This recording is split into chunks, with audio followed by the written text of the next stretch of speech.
First and foremost, welcome to the 100th video on this channel. Technically, this should be the 101st, but I made a video a couple months ago and YouTube took it down because of I was promoting like cult-like behavior or something like that. I don't really know. It was kind of weird. I kind of have a theory for why, but it doesn't matter. But I've been doing this channel for about over a year now, and it's been fun. It's been vulnerable. You know, this is cool. Today's topic is going to kind of deal with conformity and this idea that, like, you need permission to exist, to live. I mean, I certainly feel this way, and still kind of do to an extent, although I am starting to understand.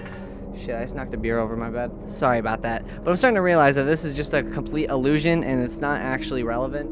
I mean, this channel is a secret from everybody I know, and it's like, I like to record videos when I'm alone, or when, like, my parents are asleep, or when I know nobody is gonna hear me talking in my room.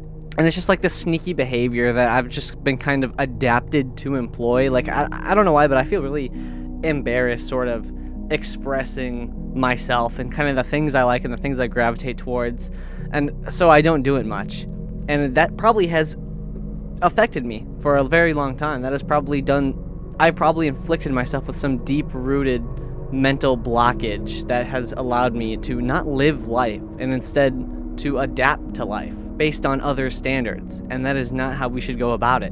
Where I noticed, dude, that I literally do seek validation from other people, like, heavily, and it's like a big factor on my own self-image, is my placement, my role in the lives of other people. But I don't exactly understand how other people perceive me, if it's, like, completely good, or is it a mix of good and bad, or like what they think of me, really. It leaves me to my own devices to kind of piece this puzzle together about what I think everybody else thinks of me, and it's just a stupid, pointless exercise that has just been draining and not beneficial to me in any single way. Because instead of just accepting myself for who I am at this moment, regardless of the outward perceptions, I look completely inward and base that foundation on others' perspectives. And you can only do that for so long before you realize that you haven't lived the way that you wanted to.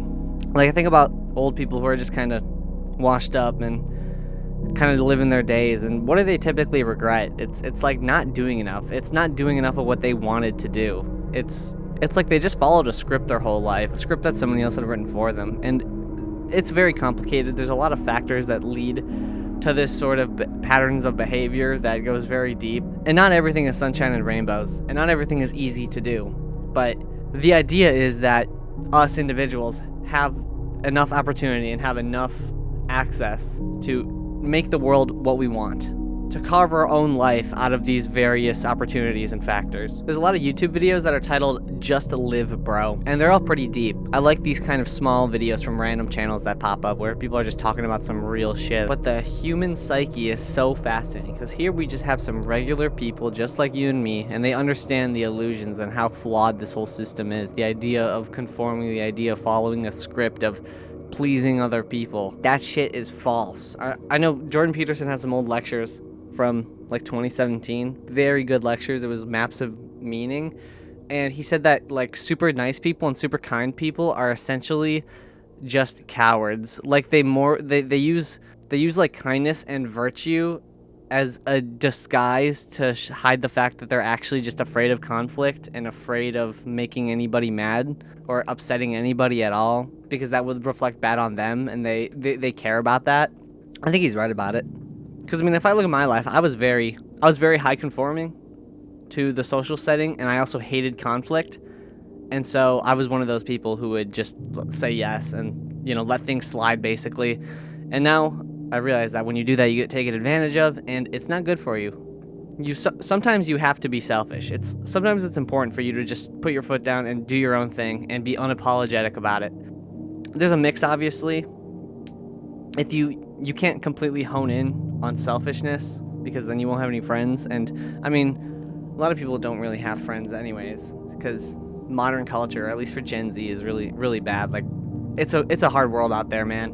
But those who do have friends understand the dynamics between hanging out with others and then doing things for yourself. And I mean, those are the people that you respect the most, honestly, are the ones who are integrated with themselves and who can comfortably stand in a room and disagree openly about, you know, whatever the hell, and aren't afraid to back up with conflict. I mean, I hear a lot about this culture of, there's been this notion with the Gen Zers of self-improvement, which is basically just going to the gym. And we kind of live in a society where having big muscles isn't the end-all be-all factor. It's not the most important thing.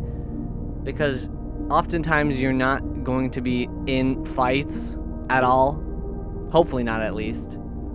Throughout most of your life. Because, you know, civilization. The word civil isn't civilization, with exceptions, but maybe if you do end up attaining like a sort of buff physique, you maybe could possess an edge on the psychological factors when getting into arguments and getting into conflict. People might respect you more if you're jacked, because that means you could fuck them up, or at least it wouldn't be an easy conflict. It wouldn't be an easy fight if things transition from verbal to fisticuffs. But alright, the point is mind over matter. If you understand these underlying psychological processes for your own behavior and what they represent, then you can then understand how to avoid it and to better yourself as a result. There's a lot of knowledge out there, and it's discoverable, and it's possible to integrate it. Alright, gone are the days where we're giving a shit about everybody else and what they think and what their idea is. We have to be on our own. The path is lonely, but it is the most fulfilling. Bars, actually. We're actually spitting bars. Let's go! We did it! So yeah, stop conforming. You don't need permission to exist. And, you know, everybody else who tells you otherwise is tripping. Is tripping balls, bruh. Tripping, straight tripping. Anyways, it's been real. I'll see you guys later.